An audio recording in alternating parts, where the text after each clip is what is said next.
दार्जिलिंग का एक छोटा सा एयरपोर्ट पहाड़ों के बीच में बसा था। चारों ओर बादल तैर रहे थे और ठंडी हवा बह रही थी।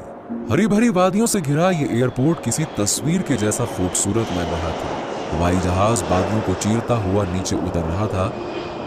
खिड़की से झांकते मनोज की सांसें तेज हो गई। हरे भरे पहाड़, घुमावदार सड़कें, चाय के बागान, ये सब कुछ किसी सपने के जैसा था। फिर भी दिल में एक अजीब सी बेचैनी थी। जैसे ही विमान रनवे पर उतरा, माहौल के सन्नाटे ने उसे घेर लिया। कुछ अनजान चेहरे उसकी ओर ठहरी नजरों से देख रहे थे, खामोश, सतर्क। तुम सोच भी नहीं सकती रेखा, ये जगह किसी जादू से कम नहीं है। चारों तरफ हरियाली है, ठंडी हवा चल रही है और होपफुली हमारा बंगला भी शानदार होगा। बस थोड़ा सा काम करवाना हो सकता है, फिर बस हम यहां हमेशा हमेशा के लिए आ सकते हैं। फोन के दूसरी ओर उसकी पत्नी रेखा मुस्कुरा रही थी। उसने हंसते हुए कहा, लगता है तुम पहले ही वहां के हो गए। सच कहूं तो हाँ, शहर के भागदौड़ से दूर ये जगह ना एकदम परफेक्ट है रेखा। बस हाँ, घर को थोड़ा सा ठीक करवाना होगा। पर सब कुछ ठीक रहेगा ना? सुना है पहाड़ी इलाकों में घर पुराने हो जाते हैं, बहुत मेंटेनेंस चाहिए होता है। कुछ नहीं, सब ठीक हो जाएगा। बस तुम यहाँ जल्दी से आने की तैयारी करो, मैं तुम्हें तस्वीरें भेजता हूं। Okay, bye. फोन कटते ही मनोज की बेचैनी और बढ़ गई। अब बस उसे अपने नए घर को जल्द से जल्द देखना था। टैक्सी पहाड़ी रास्तों पर धीरे धीरे चल रही थी। घुमावदार सड़कें, घना जंगल और बीच बीच में पहाड़ों से टकराती ठंडी हवा। मनोज खिड़की से बाहर देख रहा था, लेकिन उसके मन में बेचैनी बढ़ती जा रही थी। पहली बार आए हैं दार्जिलिंग। अच्छी जगह है साहब, लेकिन बस यही है कि कुछ इलाकों में ज्यादा घूमने मत जाइएगा, खासकर रात में। क्यों, ऐसा क्या है? बस सुना है कुछ जगहों पर अजीब चीजें होती हैं।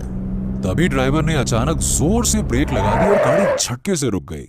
मनोज ने सामने देखा, एक दुबला पतला सा आदमी सड़क के बीचों बीच खड़ा था। चेहरा झुर्रियों से भरा, आंखों में अजीब सी नीरसता। ड्राइवर ने खिड़की से झुककर थोड़ा हिचकिचाते हुए पूछा, अरे बाबा, क्या करते हो, हटोगे क्या? अच्छा, अब गाड़ी के नीचे आने ही वाले थे तो एक काम कर दो, ये बताओ रिवरडेल एस्टेट किधर है? आदमी के चेहरे पर एक पल के लिए अजीब सी घबराहट झलक गई। उसने आंखें सिकोड़कर मनोज की तरफ देखा, फिर बिना कोई सवाल किए धीरे से हाथ उठाकर सामने की ओर इशारा किया। मनोज ने चारों तरफ नजर दौड़ाई। सामने एक छोटा सा गांव था, सिर्फ 20 से 25 कच्चे पक्के घर, ना कोई हलचल, ना कोई आवाज। ड्राइवर ने सिर हिलाया, गाड़ी स्टार्ट की और आगे बढ़ा दी। हाँ, अजीब था ना साहब। कौन? अरे वही बूढ़ा, कुछ गड़बड़ लग रही थी। मतलब उसकी आंखें जैसे वो हमें देख नहीं, घूर रहा हो। मनोज ने पीछे मुड़कर देखा तो वो आदमी अब भी उसी जगह पर खड़ा था, बिना हिले, बिना कुछ कहे, जैसे किसी पत्थर की मूर्ति हो।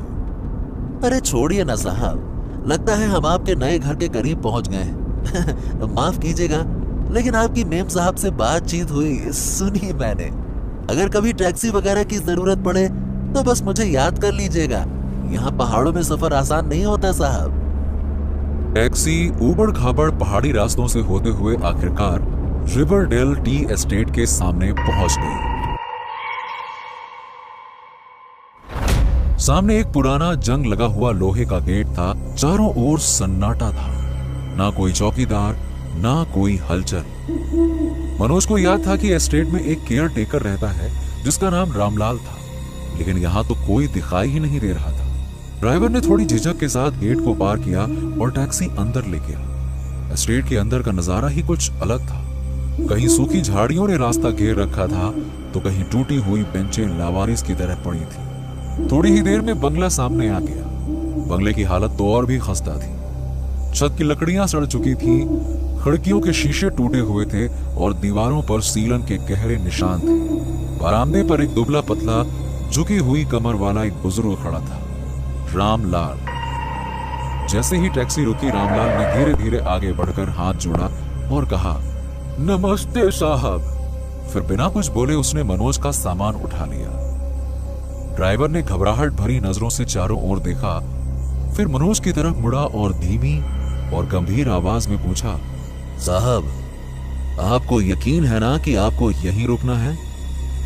कुछ पल की चुप्पी के बाद उसने गहरी सांस ली और फिर सड़क की ओर देखने लगा, जैसे जल्द से जल्द यहां से निकल जाना चाहता हो। अच्छा साहब, मैं चलता हूँ। अगर कभी टैक्सी की जरूरत पड़े तो याद रखिएगा, बस एक फोन की दूरी पर हूँ। नमस्ते साहब, नमस्ते। मनोज हल्का सा मुस्कुराया और सिर हिला दिया।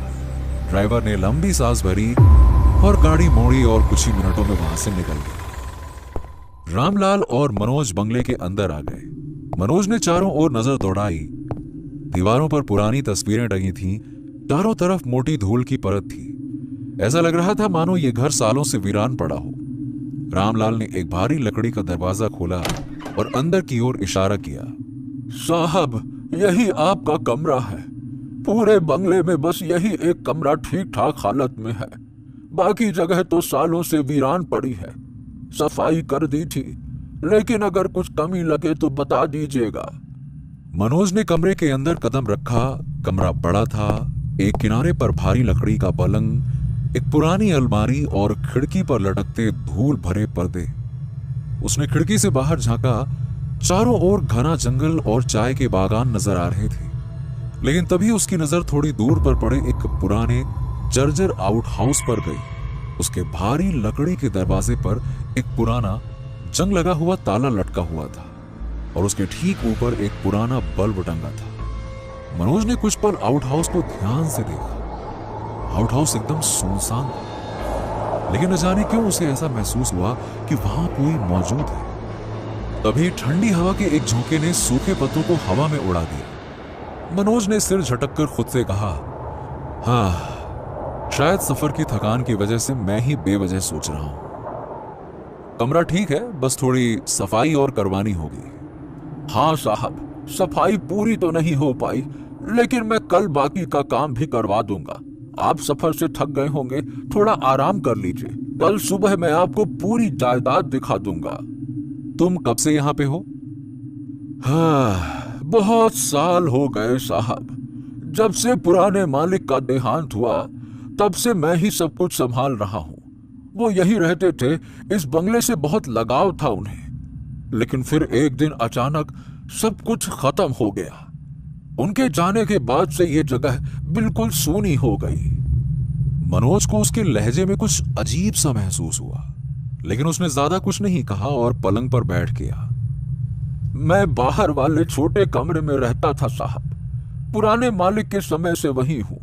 ज्यादा बड़ा नहीं है, लेकिन मेरे लिए काफी है। आप आराम कर लीजिए। कोई जरूरत हो तो बस आवाज दे दीजिएगा, मैं सुन लूंगा साहब। मनोज ने हल्की मुस्कान के साथ अपना सर हिला दिया।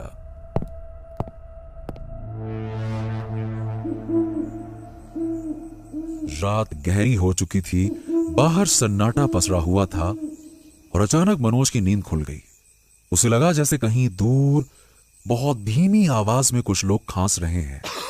मनोज ने करवट बदली और उसे लगा कि शायद ये उसका भ्रम है, लेकिन तभी खरोचने की एक अजीब सी आवाज कमरे में गूंज उठी और ऐसा लग रहा था कि जैसे 9 से 10 लोग अपने नाखूनों से किसी दीवार को खरोच रहे हों। मनोज के शरीर में अजीब सी झुरझुरी दौड़ गई। अगले ही पल हवा में एक तेज और भयानक बदबू घुलने लगी। गंध इतनी तेज थी कि मनोज का सिर चकराने लगा। ऐसा लग रहा था कि जैसे कई दिनों से कोई सड़ी हुई चीज आसपास पड़ी हो। उसने घबरा कर बिस्तर से उठते हुए खिड़की की ओर देखा और दूर आउट हाउस के बाहर बल्ब की टिमटिमाती रोशनी पहले से भी ज्यादा अजीब लग रही थी। बल्ब बार बार बुझने और जलने लगा और तभी कहीं दूर से एक भारी आवाज हो गई। ऐसा लगा जैसे कोई आदमी किसी पर गुस्से में बड़बड़ा रहा हो और फिर एकदम से सब कुछ शांत हो गया। मनोज कुछ पल यूं ही खिड़की पर खड़ा रहा। उसने एक लंबी सांस ली और खिड़की के पर्दे ठीक किए और बिस्तर पर लौट आया। थोड़ी देर में थकान ने उसे फिर से अपनी गिरफ्त में ले लिया और वो धीरे धीरे नींद में डूब गया।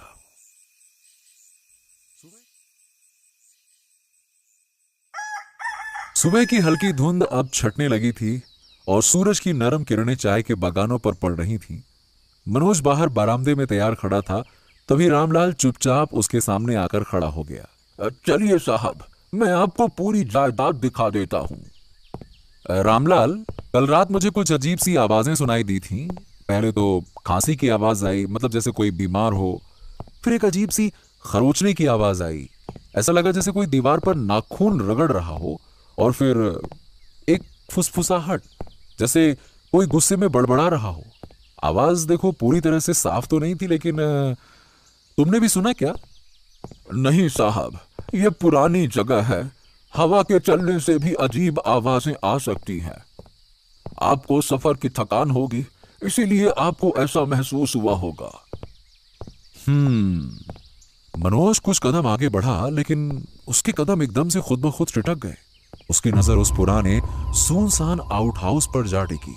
रामलाल का चेहरा उतर गया। उसने धीमी आवाज में कहा, साहब, वहां कुछ खास नहीं है, बस पुराना गोदाम है, सालों से बंद पड़ा है। वहां जाने की कोई जरूरत नहीं है। मनोज को उसकी झिझक पसंद नहीं आई। उसकी आवाज सख्त हो गई। मुझे देखना है रामलाल, आओ मेरे साथ चलो। रामलाल को कोई और चारा नहीं दिखा। वो चुपचाप मनोज के पीछे चल पड़ा। जैसे जैसे वो आउटहाउस के पास पहुंचे, हवा अचानक भारी होने लगी। तभी मनोज ने वही आवाज फिर से सुनी।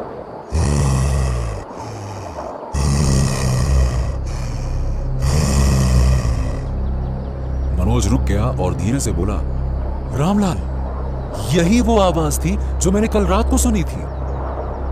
साहब, आपको तो बड़ा रोमांच हो रहा है। देखिए, पुरानी जगहें हैं, दिमाग कभी कभी खेलता है।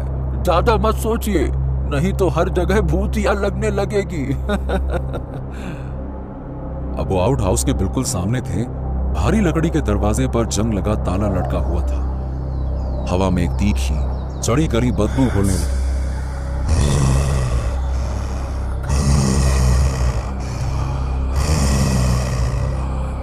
ये आवाज किसी अकेले व्यक्ति की नहीं थी। ऐसा लग रहा था मानो कई लोग एक साथ दर्द में तड़प रहे हैं। ये कैसा शोर है रामलाल? साहब, लगता है चाबी मेरी झोपड़ी में रह गई। अगली बार जब आएंगे तब मैं आपको अंदर दिखा दूंगा। वैसे भी ये जगह सालों से बंद पड़ी है, अंदर कुछ खास देखने लायक नहीं होगा साहब। उसकी आवाज में अजीब सी झिझक थी, जैसे वो कुछ छुपाने की कोशिश कर रहा हो।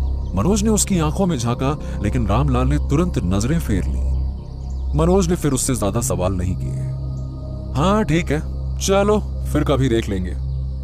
जैसे ही वो पीछे मुड़े और वापस जाने लगे, सारी आवाजें अचानक से बंद हो गईं। बदबू भी धीरे धीरे फीकी पड़ने लगी और रामलाल बिना कुछ कहे तेजी से आगे बढ़ता रहा। कुछ ही देर में रामलाल और मनोज बंगले के सामने थे।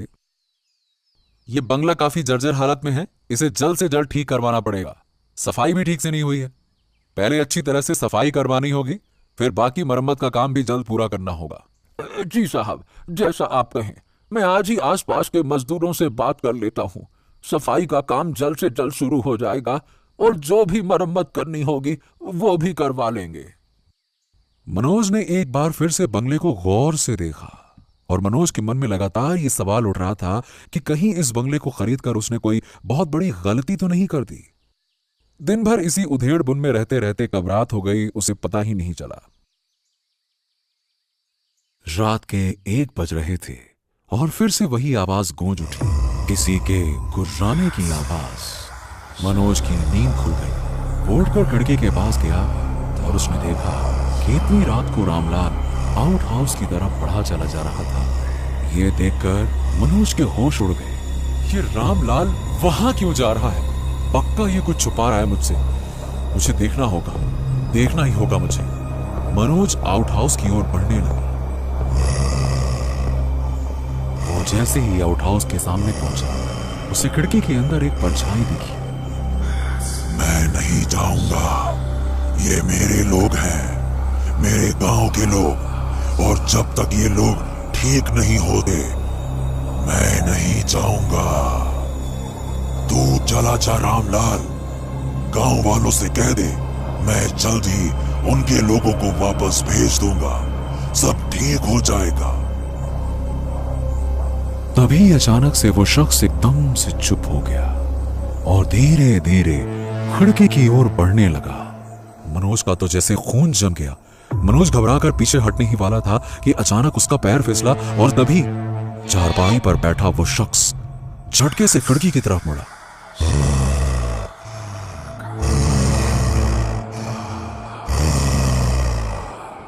मनोज ने जो देखा उससे उसकी रूह कांप गई। उस शख्स का चेहरा सड़ चुका था, जैसे कई दिनों पुरानी लाश अभी भी जिंदा हो। उसने एक भयानक और दिल दहला देने वाली चीख मारी। मनोज हवा में लहराता हुआ 10 मीटर दूर जा गिरा और रामलाल भी जमीन पर औंधे मुंह गिर पड़ा। अगले ही पर लैंटर्न की लौ बुझ गई। बरामदे का हल्का जलता बल्ब चटक कर टूट गया और गहरी डरावनी अंधेरी रात ने जैसे सब कुछ निकल लिया।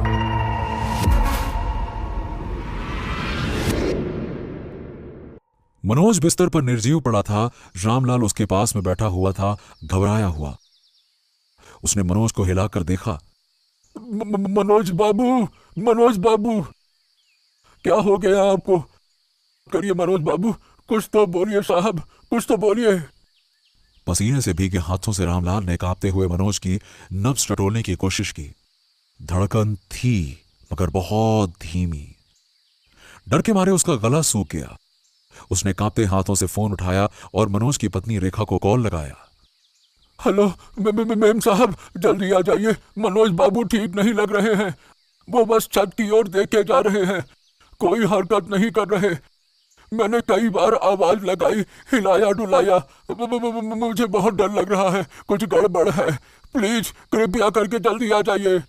मेम साहब, मैं रामलाल हूँ, रिवरडेल स्टेट से। मेम साहब आप जल्दी आ जाइए वरना बहुत देर हो जाएगी। जल्दी मेम साहब, जल्दी आ जाइए। कौन रामलाल? कौन बोल रहा है? और मनोज को क्या हो गया? मेम साहब, मैं रामलाल, बंगले का पुराना नौकर, रिवरडेल स्टेट, दार्जिलिंग। मनोज बाबू की हालत बहुत खराब है। मेम साहब प्लीज कृपया करके जल्दी बस आप आ जाइए। रामलाल, मैं एयरपोर्ट पर हूँ, बस फ्लाइट का इंतजार कर रही हूँ। जी मेम साहब।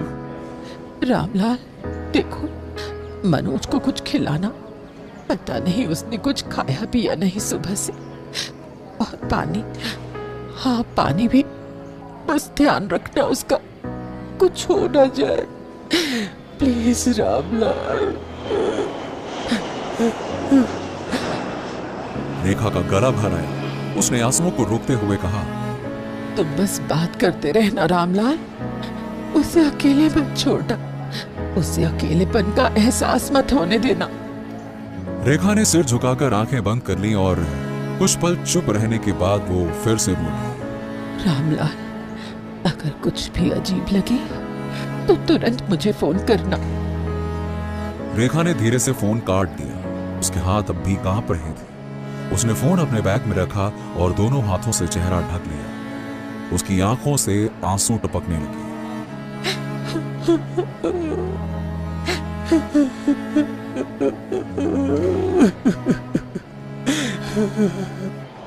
अब माफ कीजिएगा, आप ठीक हैं? रेखा ने चौंक कर ऊपर देखा। उसने जल्दी से आंसू पोंछे और खुद को संभालने की कोशिश की। हाँ, मैं ठीक हूँ। देव ने धीरे से बोतल आगे बढ़ाते हुए कहा, ये लीजिए, पानी ले लीजिए, शायद थोड़ी राहत मिले, लीजिए। Thank you.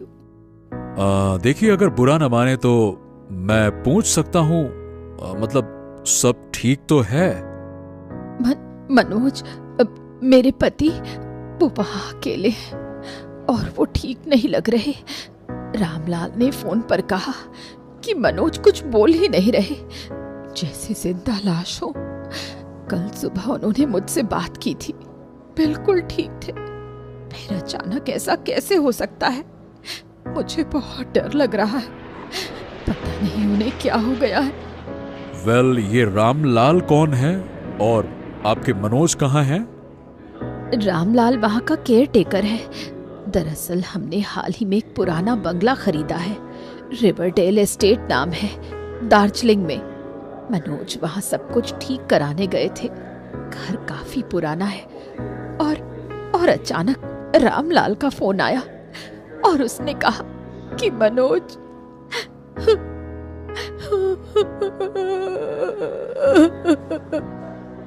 अजीब इत्तेफाक है, मैं भी दार्जिलिंग ही जा रहा हूँ। असल में मैं एक फॉरेस्ट रेंजर हूँ, वहाँ 1 हफ्ते की ट्रेनिंग के लिए जा रहा हूँ। ट्रेनिंग 2 दिन बाद शुरू होगी। अब देखिए, अगर आपको कोई दिक्कत ना हो तो मैं आपकी मदद कर सकता हूँ। देव ने थोड़ी झिझक के साथ कहा, माफ कीजिएगा, पर जो आपने बताया, मतलब मनोज जी का अचानक इस तरह है, बिना किसी वजह के अजीब बर्ताव करना, मुझे ना ये सब कुछ ठीक नहीं लग रहा। मेरा मतलब है कि वो पुराना बंगला, वहां मनोज जी का इस तरह से अचानक बदल जाना, और फिर वो रामलाल का घबराया हुआ फोन। लेकिन आप परेशान मत होइए, देखिए सब कुछ ठीक हो जाएगा। अगर आपको ठीक लगे तो मैं आपके साथ वहां चल सकता हूं। एयरपोर्ट पर फ्लाइट की अनाउंसमेंट गूंज उठी। रेखा और देव ने एक दूसरे की ओर देखा। Flight to Darjeeling is ready to take off. यात्रीगण कृपया ध्यान दें, दार्जिलिंग जाने वाली उड़ान उड़ने के लिए तैयार है। रेखा और देव ने चुपचाप अपने कदम बोर्डिंग गेट की ओर बढ़ा दिए।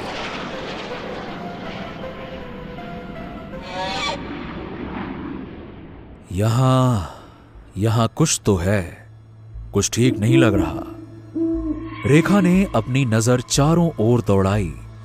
पुराने पेड़ों की टहनियां हवा में हल्के हल्के झूल रही थीं, मानो कोई अनजाना साया उन्हें छू कर गुजर गया हो। उसने घबराकर देव की ओर देखा। उसके दिल की धड़कनें भी तेज हो गई थीं, और अचानक बंगले से एक धीमी और कांपती हुई आवाज आई। कौन है वहां? रेखा और देव के कदम वहीं ठिठक गए। देव ने गौर से देखा, रामलाल हाथ में पुराना लालटेन लिए खड़ा था। उसका चेहरा थका हुआ और डरा हुआ लग रहा था। हाँ, कौन है वहां? रामलाल, मैं हूं रेखा। अच्छा हुआ मेम साहब जो आप आ गई। मेम साहब, मनोज बाबू वो कुछ बोल नहीं रहे, कुछ खा पी नहीं रहे, बस चुपचाप छत को घूरते रहते हैं। और ये कौन है मेम साहब? रामलाल, मेरा नाम देव है, मैं एक फॉरेस्ट रेंजर हूं। रेखा जी ने मुझे सब कुछ बताया, मनोज की हालत और यहां जो कुछ भी हुआ, तो बस मैं उनकी मदद करने के लिए आया हूं। अच्छा मेम साहब, अंदर आइए, जल्दी से अंदर आइए। देव और रेखा ने एक दूसरे की ओर देखा और तेजी से रामलाल के पीछे बंगले के अंदर चले गए। कमरे में हल्की हल्की लालटेन की रोशनी फैली हुई थी।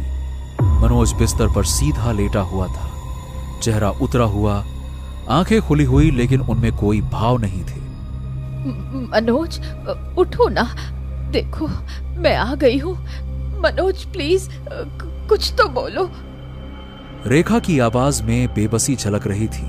उसने धीरे धीरे मनोज का चेहरा छूकर उसे होश में लाने की कोशिश की, लेकिन मनोज की आंखें खाली दीवार को घूर रही थीं। खुद को संभालिए रेखा जी, हम यहां मनोज को ठीक करने ही आए हैं, चिंता मत कीजिए, सब कुछ ठीक हो जाएगा। देव की आंखें अब भी मनोज को गौर से देख रही थीं। उसके चेहरे पर चिंता की लकीरें और गहरी होती गई थीं। रामलाल थोड़ी दूर पर खड़ा था, आंखें झुकी हुई, चेहरा उतरा हुआ। वो बार बार पसीना पोंछ रहा था और ऐसा लग रहा था मानो वो कुछ बोलने से कतरा रहा हो। रामलाल, तुम कुछ छुपा रहे हो, क्या बात है? रामलाल ने एक पल के लिए देव की ओर तो देखा, लेकिन फिर अचानक से उसकी नजर खिड़की की तरफ चली गई। घबराकर रामलाल ने अपनी नजरें तुरंत झुका ली, लेकिन देव ने रामलाल की घबराहट को भांप लिया। धीरे धीरे देव खिड़की की ओर बढ़ा। खिड़की के बाहर अंधेरा फैला हुआ था। देव की नजर बंगले के पीछे बने पुराने आउटहाउस पर पड़ी। उसके सामने लटका हुआ पुराना बल्ब अचानक से तेजी से जलने बुझने लगा। उस तेज जलती बुझती रोशनी में आउटहाउस की धुंधली सी परछाई और डरावनी लग रही थी। देव की आंखें सिकुड़ गईं और होठों पर हल्की सी रहस्यमयी मुस्कान उभर आई। धीरे धीरे उसने खिड़की से नजर हटाई और मुड़कर रेखा की ओर देखा। रेखा जी, देखिए काफी रात हो गई है, सबको थोड़ा आराम कर लेना चाहिए। मैं यहीं मनोज के पास रुका हूं। रामलाल, मेम साहब के लिए कोई दूसरा कमरा तैयार करवा दो। नहीं देव, मैं कहीं नहीं जाऊंगी, मैं यहीं रहूंगी। मनोज के पास। ठीक है, जैसा आप ठीक समझें रेखा जी।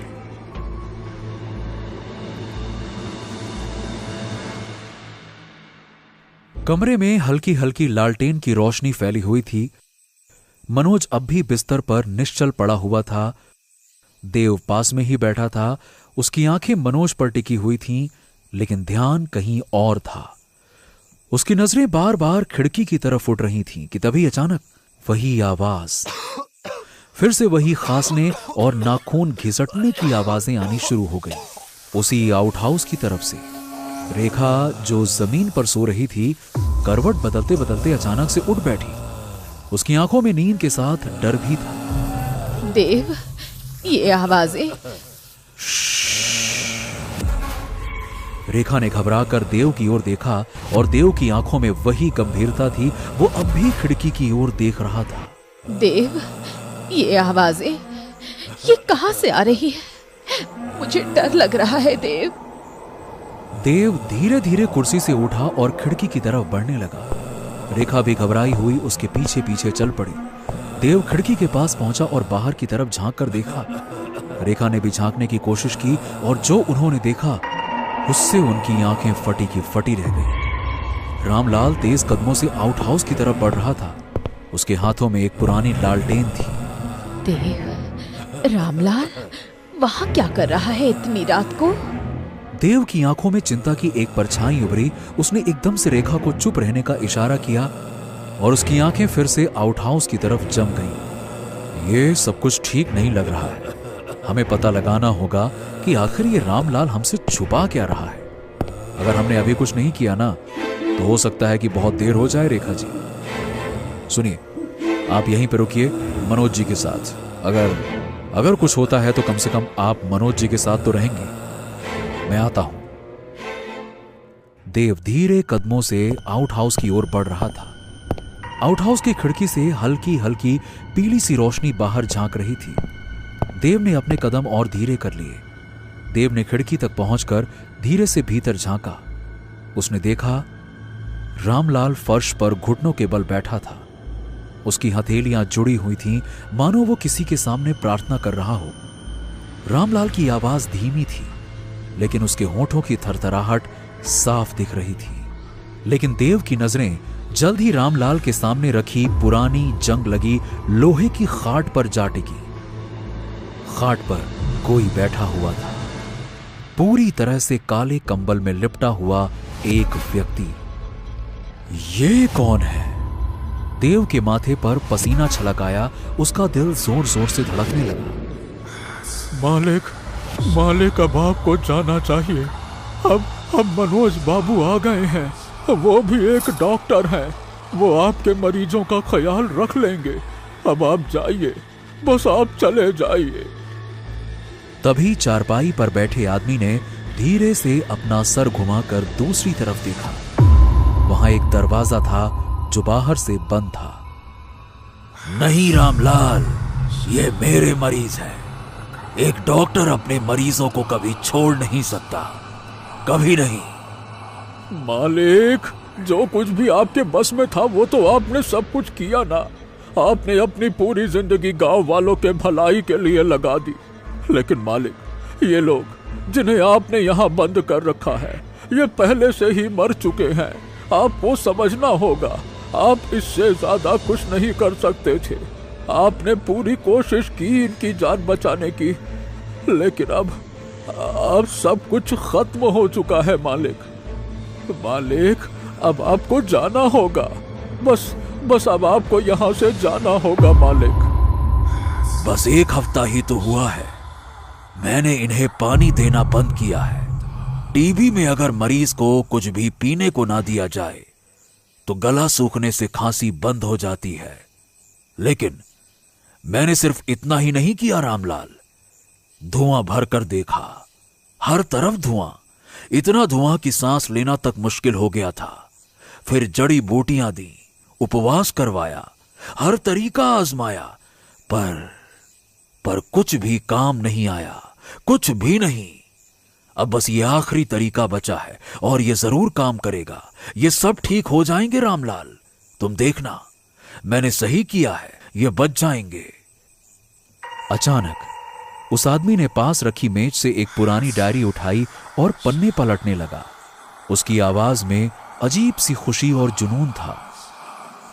मैं सब कुछ लिख रहा था इस डायरी में हर छोटी बात। अभी कल ही गुड़िया की खांसी की आवाज आना बंद हो गई। ऐसा लग रहा है जैसे वो ठीक हो रही है। बस कुछ दिन और फिर सब ठीक हो जाएगा, सब ठीक हो जाएगा। रामलाल की आवाज अचानक भर्राने लगी।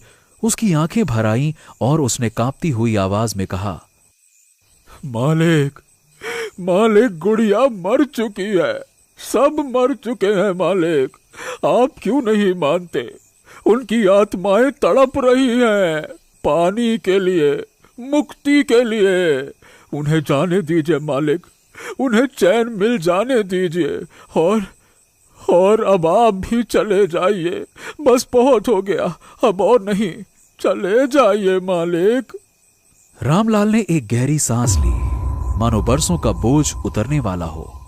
वो लड़खड़ाते कदमों से उठा और कांपते हाथों से धीरे धीरे दरवाजे की सिटकिनी खोल दी। दरवाजा खोलते ही ठंडी हवा का झोंका अंदर आया और अचानक से करीबन 10 धुंधली आकृतियां दरवाजे के बाहर निकलने लगी। उनके चेहरे पर दर्द और राहत का मिला जुला एहसास था। नहीं, ये नहीं हो सकता। रुको। उस शख्स की आवाज में दर्द और गुस्सा था। चीखते ही कंबल उसके कंधे से गिर गया और देव ने खिड़की से देखा।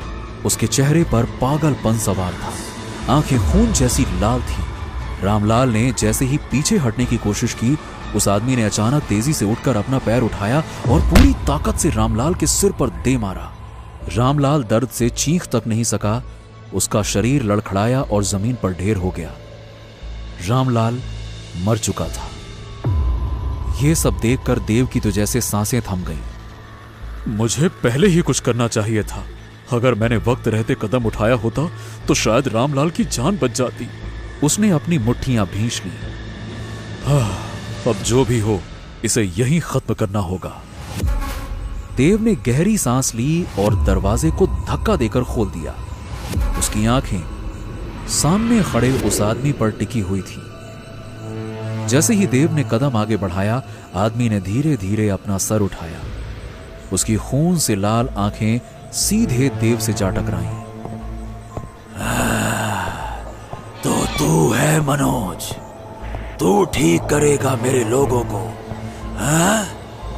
पहले मेरे घर में आया तू, और अब तेरी इतनी हिम्मत बढ़ गई कि मेरे लोगों तक पहुंच गया।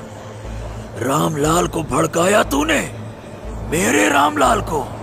सिर्फ 5 साल का था वो जब पहली बार आया था मेरे पास, लेकिन उसने मुझे धोखा दिया। मेरे लोगों को मुझसे छीनना चाहता था वो। मैंने उसे मार डाला और अब तेरा भी वही हाल होगा। इससे पहले कि देव कुछ समझ पाता, एक जोरदार लात उसके सीने पर पड़ी और वो कमरे के बाहर जा गिरा। देव ने खुद को संभालते हुए कहा, मैं मनोज नहीं हूं, मैं देव हूं, देव। और मैंने रामलाल के साथ में कुछ भी नहीं किया। मैंने तुम दोनों की सारी बातें सुन ली हैं। रामलाल बिल्कुल ठीक कह रहा था कि तुम्हारे सारे मरीज कब के मर चुके हैं। अब तुम्हें भी यहां से चले जाना चाहिए।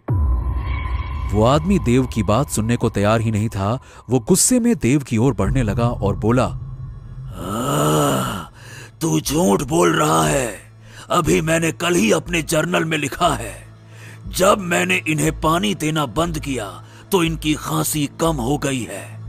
बस ये ठीक ही होने वाले थे और तूने आकर सब कुछ खत्म कर दिया। वो आदमी तेजी से देव की तरफ झपटा, लेकिन देव ने झट से अपनी जेब से क्रिस्टल लॉकेट निकाला और उसे उस आदमी के सामने लटका दिया।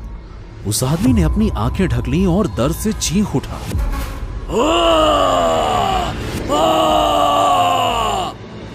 देव ने मौका देखते ही तेजी से उस आदमी की जर्नल उठा ली। उसने कांपते हाथों से आखिरी एंट्री की तारीख देखी, जो कि थी 13 अगस्त 1960। देव की आंखें हैरानी से फैल गईं। उसने गहरी सांस ली और कांपती आवाज में कहा,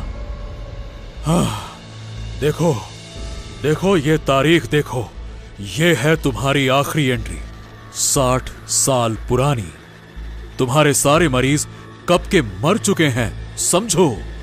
उसने एक पल के लिए उस आदमी की ओर देखा और फिर धीरे से कहा, और तुम अब भी जिंदा हो, लेकिन तुम्हारा शरीर सड़ रहा है, समझे। अगर तुम्हें यकीन नहीं होता तो चलो मेरे साथ, देखो खुद को आईने में एक बार। तुम्हारी गांव वालों के लिए मोहब्बत और फिक्र ने तुम्हें क्या बना दिया है। तुम एक अच्छे इंसान थे, एक बेहतरीन डॉक्टर, लेकिन अपने मरीजों को लेकर तुम हद से ज्यादा जुनूनी हो गए। तुम्हें उन्हें जाने देना चाहिए था। रामलाल तुम्हारे साथ इसलिए था क्योंकि वो तुम्हें भगवान मानता था। उसने तुम्हारी इज्जत की, तुम्हारी हर बात को माना, लेकिन तुमने उसे भी मार डाला। मेरी बात मानो, अब भी वक्त है। सच को स्वीकार कर लो और खुद को इस अंधेरे से आजाद कर दो, वरना ये अंधेरा तुम्हें पूरी तरह से बर्बाद कर देगा। इतना कहकर देव तेजी से घर की ओर दौड़ता है और पीछे से वो आदमी भी गुस्से से भरा हुआ देव के पीछे पीछे आने लगता है। घर के पास पहुंचते पहुंचते देव की धड़कनें तेज हो जाती हैं और वो जानता है कि यही आखिरी मौका है, आखिरी मुकाबला।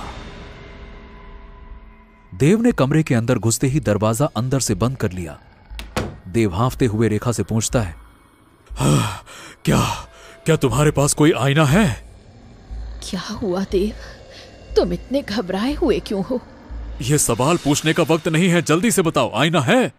हाँ, मेरे पास एक छोटा सा आईना है मेरे बैग में। लेकिन देव, ये सब क्या हो रहा है? देव ने जल्दी से रेखा का बैग खोला और आईना निकाल लिया। एक हाथ में आईना थामे और दूसरे में अपना क्रिस्टल लॉकेट पकड़े वो दरवाजे के सामने खड़ा था। तभी दरवाजा एक जोरदार आवाज के साथ खुलता है और वो आदमी कमरे में घुस आता है। वो आदमी धीरे धीरे देव की ओर बढ़ता है। जैसे ही वो आदमी देव के करीब पहुंचा, देव ने तुरंत आईना उसके सामने कर दिया। आदमी की लाल, गुस्से से भरी आंखें जैसे ही आईने पर पड़ी, उसका चेहरा बदल गया। उसकी आंखों में क्रोध की जगह हैरानी और घिन झलकने लगी। वो कुछ पल चुपचाप खड़ा रहा, फिर कांपते हुए हाथों से देव के हाथ से आईना ले लिया।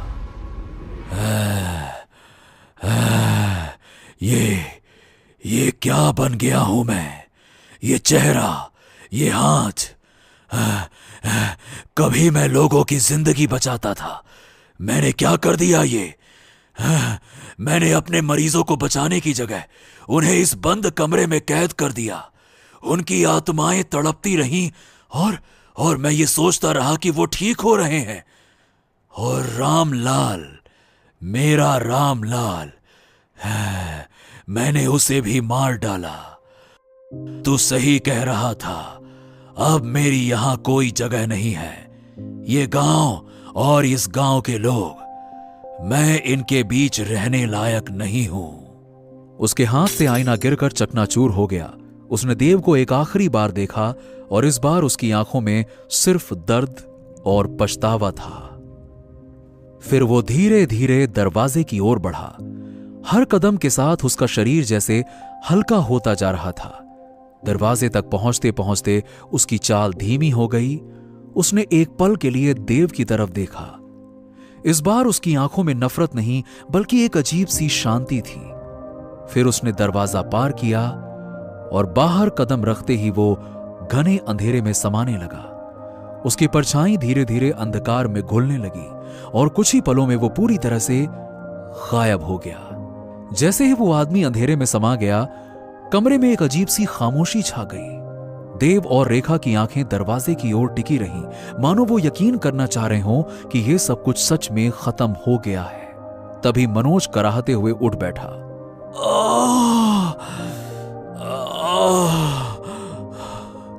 मनोज! रेखा की आवाज में राहत थी। देव ने तुरंत उसकी तरफ बढ़कर उसे सहारा दिया। हाँ, सब खत्म हो गया। कितनी अजीब बात है, मोहब्बत और फिक्र जब हद से ज्यादा बढ़ जाएं तो इंसान को अंधा कर देती हैं। देखा जाए तो वो आदमी बुरा नहीं था, बस अपने मरीजों के लिए उसका जुनून उसे इतना अंधा कर गया कि उसने सही और गलत में फर्क करना ही बंद कर दिया। देव ने एक गहरी सांस ली और बाहर की ओर देखा। हाँ, कभी कभी जाने देना ही सबसे बड़ा फर्ज होता है। दोस्तों, कैसी लगी आपको ये खौफनाक और रोमांचक कहानी? नीचे कमेंट करके जरूर बताइए। और अगर आपको ये कहानी पसंद आई तो लाइक, शेयर और भूतनाशक पार्टी को सब्सक्राइब करना ना भूलें। हर शुक्रवार हम लाएंगे एक नई हॉरर स्टोरी, तो तुरंत बेल आइकन को दबा दें ताकि ऐसी ही हैरत अंगेज कहानी आपसे कभी छूट ना जाए, क्योंकि डरोगे तभी तो आगे बढ़ोगे।